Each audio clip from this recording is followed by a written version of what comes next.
Ooh. Huh? Oh.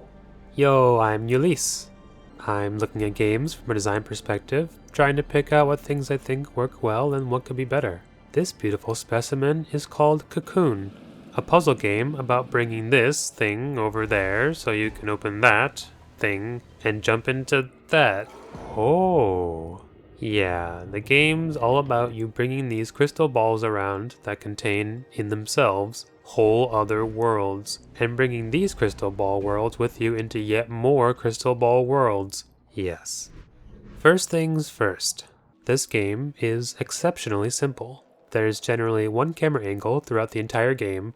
There's one button you can short press or long press. There's no health.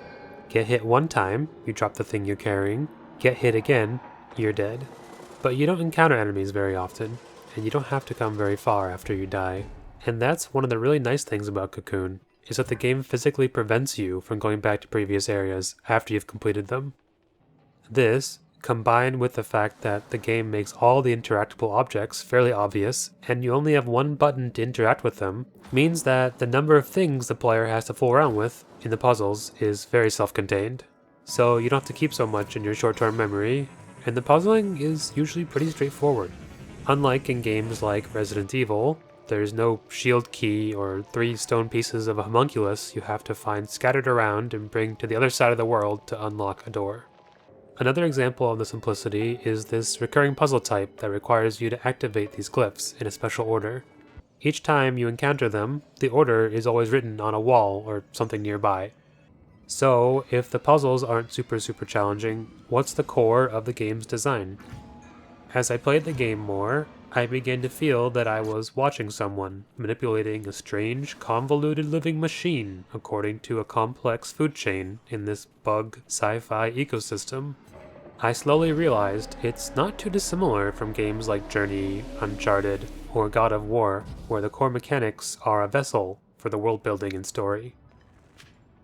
The machinery throughout the game is full of objects that give off that bug nest feel. Objects that look like carapaces, or tendrils, or wings, or spider webs, or, dare I say, cocoons. All this stuff is just in the background as you solve the puzzles, and yet all this stuff is giving off this charm as you make your pilgrimage. Your immersion in this journey is largely uninterrupted. There's no UI, save for the image on each crystal ball that tells you where you'll end up if you jump into that world. There's no loading screens when moving throughout this universe, even when entering and exiting the crystal balls. Similarly, the teaching mechanics all happen seamlessly as part of the play, instead of being written down. Here's an example.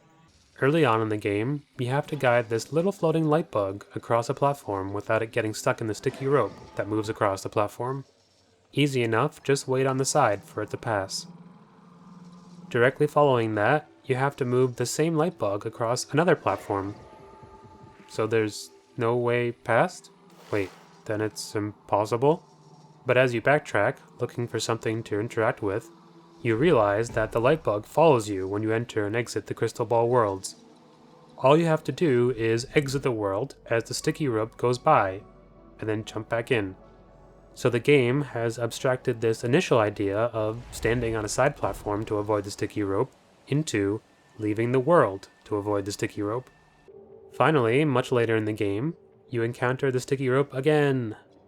Yet again, you think, or at least I thought, this must be impossible!